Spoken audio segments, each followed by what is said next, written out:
there. Okay.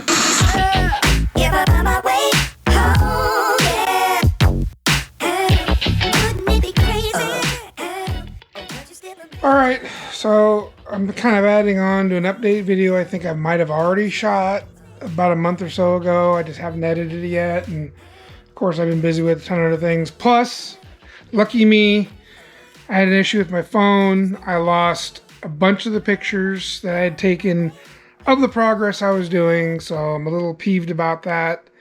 I was going to post them on my Instagram and things like that, and now, poof, they're gone. So I'll try and kind of walk through some of the stuff that I've done, and hopefully it ties in with the other video I made, and we'll kind of run these both together. But if I didn't, and I already put it out, which I don't think I did, then here we are with a little update.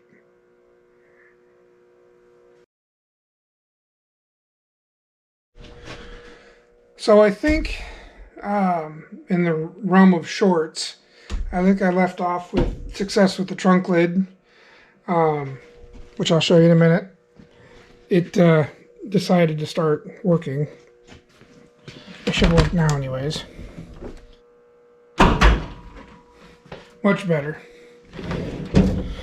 So I ended up changing to a larger solenoid. I think it's either a 50 or 80 pound pole.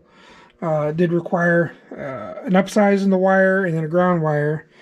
What you would have missed in the pictures was I actually, when the seats were still out of the car, the loom I made, the nice wrapped loom all the way to the dash, I went ahead, pulled the entire loom out all the way to the back, and upsized the wire to 12 gauge. I wanted to keep it green. I didn't have any 10 gauge green, so we just went with 12 gauge, pretty close. And I fused at 25. Seems to be just fine. I think it gives it just a little bit more oomph on the trunk release, so it seems to be working okay. We're going with that. And as you can see, seats are back in it, and you know, everything's working like it's supposed to. I ran it through the fuse block instead of running its own power. Is that wrong? Is that right? I don't know. I think it'll be just fine, but we're gonna try it, see what it does. I think it'll be fine. But everything's back together. We got the dome lights working. Everything works.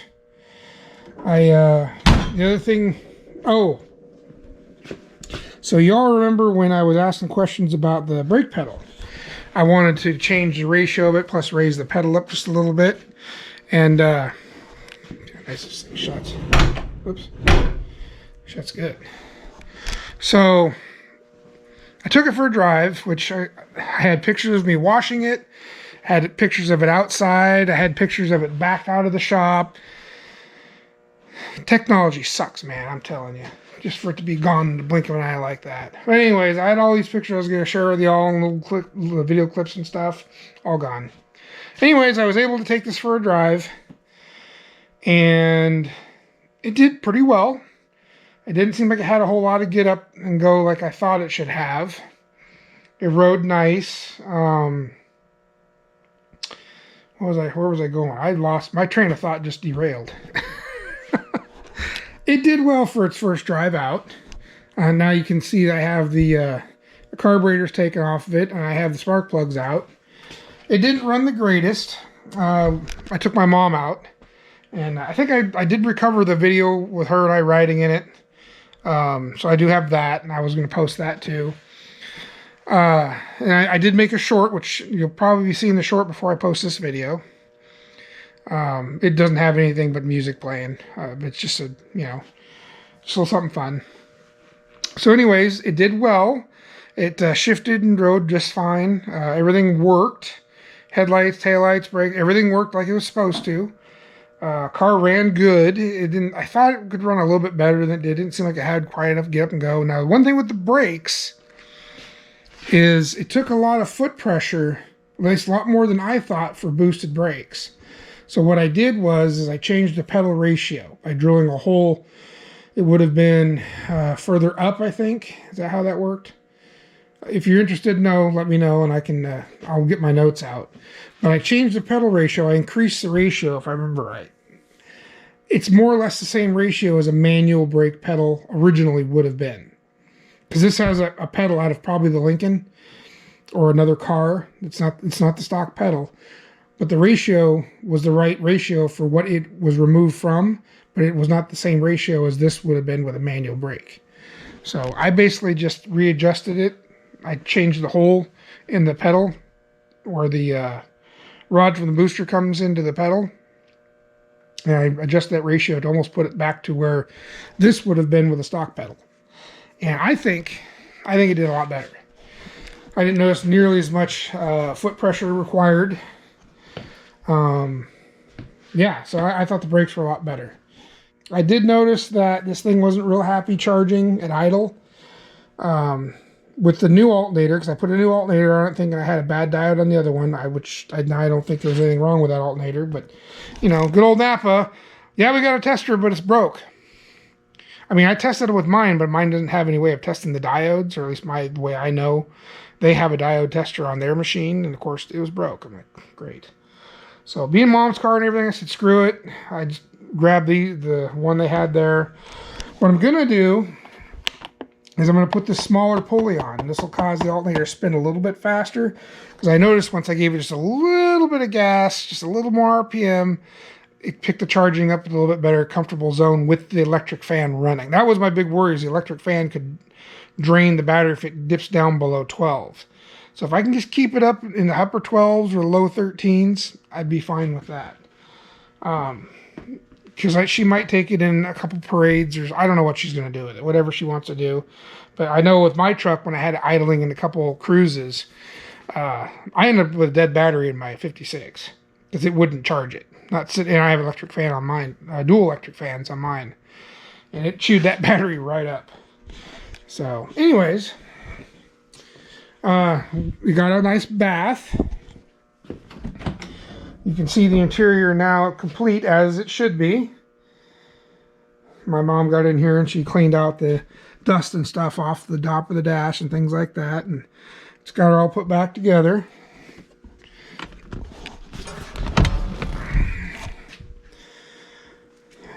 Those green towels are just there for whatever, but seat belts are all installed. You can see the one for the side. I put a retractor on the buckets,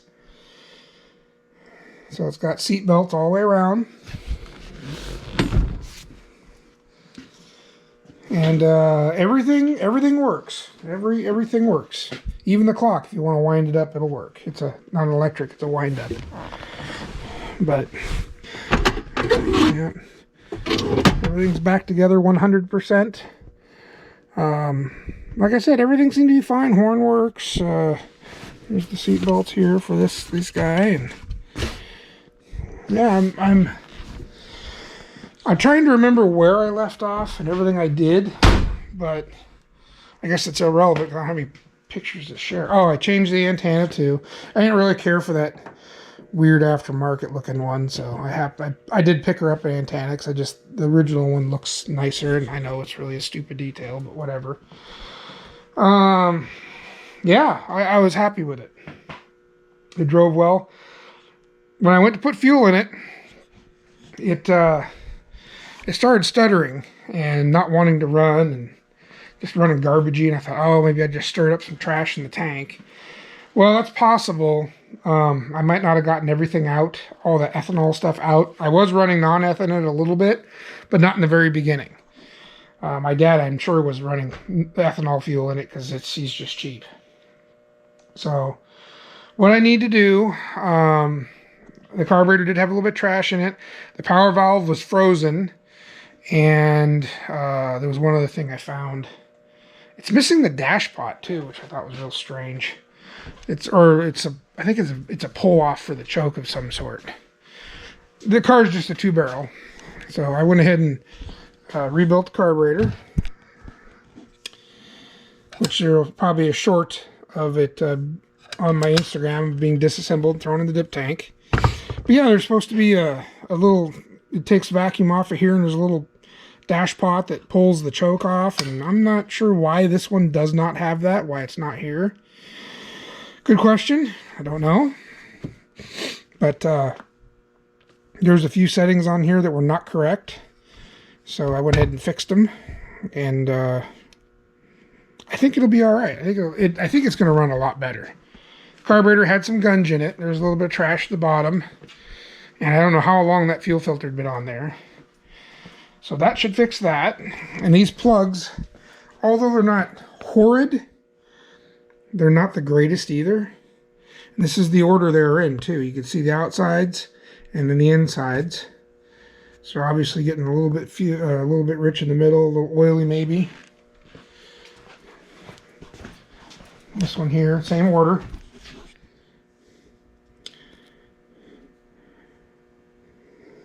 These two rear ones look pretty good. Actually, they all don't look too bad. Maybe a little over fuely. The other thing I noticed, the carburetor wasn't really down tight. It was a little bit loose, and the two studs in the front were not run all the way down. So just little things, a lot of little things. So all that stuff combined. Oh, the vacuum advance wasn't hooked up properly. That could be a difference. So there's just a whole bunch of little things. I think if I correct a bunch of little things, it should definitely help out big time. So that's pretty much, other than, so I'm going to do the plugs, wires, cap rotor, just simple tune-up. The fuel line, which I don't know, I probably can't see it on the camera. See it? Wrap around to where the fuel pump would be on a small block Ford. So this car was originally a 6-cylinder car. Okay, so the fuel line is actually right. I'm trying to run a light and my hand at the same time. You can kind of see it right where the power cable is, right in that vicinity. So that's the fuel line coming in right there. Now this car being a 6-cylinder, that's where they come in on the passenger side. So right now it's kind of looped all the way around over to this side. I don't know how old the hose is, and if there is ever a need for it to run ethanol in it, I want to have some decent hose that can handle the ethanol fuel, because I don't need that thing breaking up and falling apart. We've already seen lots of instances of other guys, especially some other YouTubers, with their cars catch fire or almost catch fire, leaks and whatnot, mine included, from this older hose failing from the inability to handle the ethanol fuel. So I'm going to change that. That way that's a little bit safer. I'll do the one from the tank when I get on the lift later. But the ones I worry about is up here in the engine bay where there's heat and electricity and everything else in the back if it starts leaking, whatever. Yeah. Everything seems to work really well. I'm happy with it for the most part. Just these few little punch list items. And the tune-up I didn't really know much about. I didn't drive this thing at all much, maybe once or twice, 2-3 years ago when I started gutting this thing out and redoing everything. So I wasn't sure I was going to do it anyways, I think, just because I didn't know nothing about any of it. And it looks like those plugs have been in there a long time. I mean, to be as rusty as they are. We'll go ahead and do them. Cap and rotor, same thing. It has one of those cheap aluminum tonged caps. Junk. Just get rid of it. The vacuum advance canister on the distributor does work, so I'm surprised. Yeah. I went over the thing one last time underneath before setting it down to make sure everything was tight and right and greased and fluids and everything, and I think we're good. I still got a small leak on the transmission pan. I didn't put the pan on. That was something my dad did before he passed, so I'm not sure. I don't exactly know what he did. I know he did something because the transmission was bone dry and there was nothing in it. I have a different way of doing. For one, I don't like those rubber gaskets. I prefer the cork rubber ones myself. And I use super weather strip adhesive on those. Just a little bit, not enough, because you don't want to get that into the tranny. But I use it on the pan side of the gasket, and man, I'll tell you, usually I never have a leaking problem. So this got one of those full rubber ones. I'm not a big fan of those. I don't know if he used any kind of adhesive at all. It was already installed when I started. So yeah, I might have to redo that and a couple other things when it's on the lift. Other than that, I think it's good to go for now. There's a couple of rust issues, but I'm not going to worry about that. They're nothing major. No one's going to fall out of the floor or nothing. I think we're good. I'm to the point now where I spent a lot of time on this thing, and I want to move on to something different for a little while. And besides, I want her to go out and enjoy it while she still can. You know, go out, put some miles on it, have some fun with it, go to a show or two, whatever she wants to do. She wants to go get groceries in it or whatever. That's what it's for. But I got to get it out of the back shop into the front garage because I don't want her running it between the fence and the house because it's kind of tight. So I want to get it out to the front garage. But that means moving the pile that's in the front garage back out here because that truck doesn't run, doesn't stop, doesn't steer. So that'll be interesting. I'll have to figure that one out. And it did all of the above when it got parked in there. So, yeah, that'll be... I'm not going to work on it necessarily next, but I want to get this car out there so my mom can easily access it. And I'll get started on this one behind here, right behind me. That's next for over here. And the Bronco. The Bronco is something I want to drive this winter. So, yeah, I'm just happy that this thing is finally coming to an end for the most part. I mean, there's always going to be stuff. I mean, they're project cars, right? They're never-ending projects. So anyways, might as well get in here and give one last good look. So yeah, it's a little dark in here, but it's nice, everything works. I had the headlight switch acting a little intermittent, so I might order an extra one. This is an original switch. It is old, so I can't say necessarily that it's gonna work or not flawlessly. It seems to be working fine right now. It may be just from lack of use. So there's just little odds and ends I need to do, but everything turned out pretty good. I mean, considering for how far I had to tear this thing apart and all the work I had to do, which was way more than I anticipated. Look at that dome light. That's the only wires I didn't replace, is the wires up to the dome light, because it would have meant pulling this headliner out, and I am not doing that. So, anyways, yeah, I think we're getting real close to being done with this, which is going to be great. I'm ready to move on to something else. This has been long and drawn out. So, just wanted to thank you all for following along so far. I'm sure this is not going to be the last video of this. We'll finally be able to get some action shots and get out and drive it and enjoy it. And I'm sure Mom will have me driving it for her at some shows or going places. I missed it this year. Usually I'd like to go out to Rod Run. It's been a while since I shouldn't say usual. It's been a while since I've been out to the Rod Run at the coast. But I'm hoping that next year this one should be good. And maybe I'll have one of my own rigs ready to go by then. But it's been a weird last few years. I'm glad to pretty much put a knife in one of these to get them done and over with. It makes me feel like I'm finally accomplishing something. I've actually been working on 3 or 4 rigs at once, so it's yeah. But this one here, this is one that's been eating at me because I wanted my mom to be able to enjoy it a little bit before she gets to the point where she can't. So, anyways, thanks for hanging out on this one. Like I said, there's more to come, so stay tuned, and we'll see you on the next one.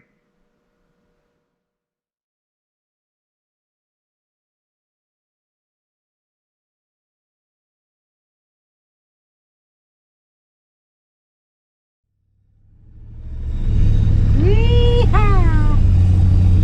She's on the road. I don't want to hang on the handle though. Not that handle. No. It might open the door. Yeah, I know. That's what happened to my brother. He was sitting on the outside. My grandma was driving, and I was in the middle. He hangs onto the handle. She goes around the corner. He lifts up on the handle, rolls out of the car.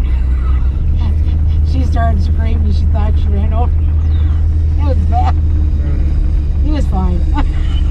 He was like 8 or something. It was kind of funny. Well, I didn't know it was going to be this noisy because I was warned that happy. Brakes are a little bit better.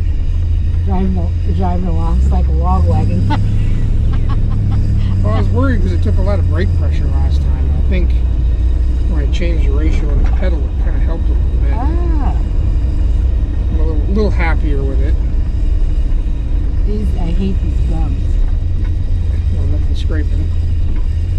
But I just go 20 just over them without slowing down in the truck.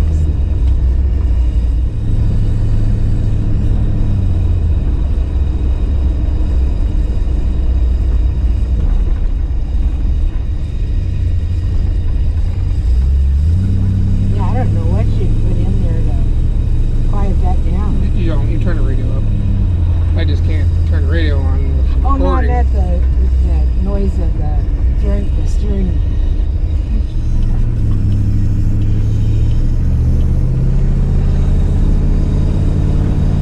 It doesn't have a kick down. See, the floor, it ain't going to kick down because there's no kick down. I got to find the right lever for the transmission.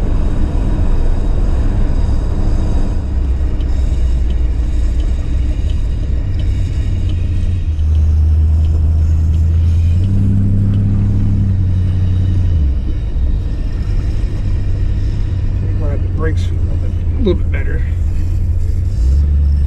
It should have been easy to push, and it seemed like it took a lot of force last time I drove it. Oh.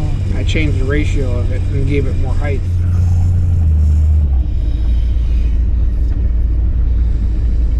Because the handle for the door itself is way right here.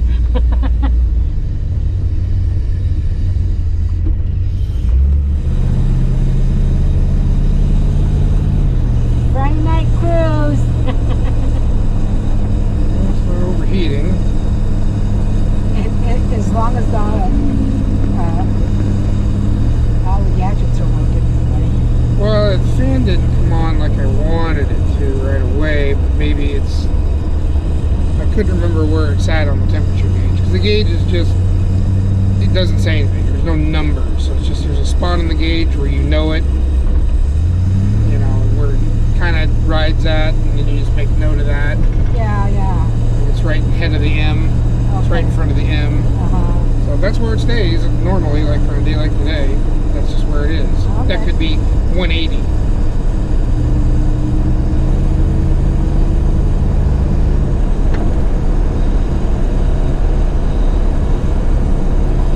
Like a tank? I don't know if the speedometer is accurate or not. It might Are you doing 60 by the speedometer? You're probably... be. Brakes are way better. Oh Okay, yeah, this thing okay. stops good. Okay.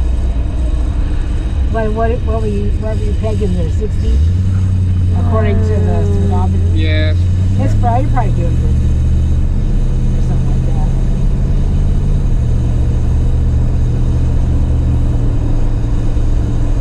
I got an app on my phone that does the speed too. Ah.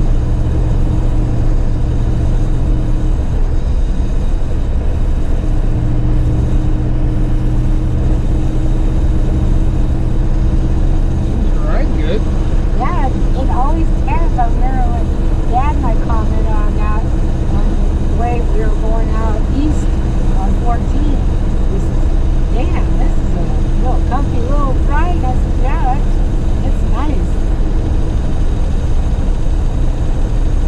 Kind of wish there was a 4-barrel instead of 2-barrel. I was fix that though.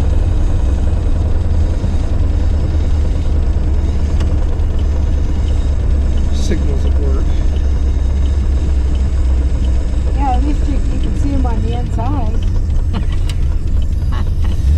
Last time I looked, they worked on the outside too. Yeah.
good.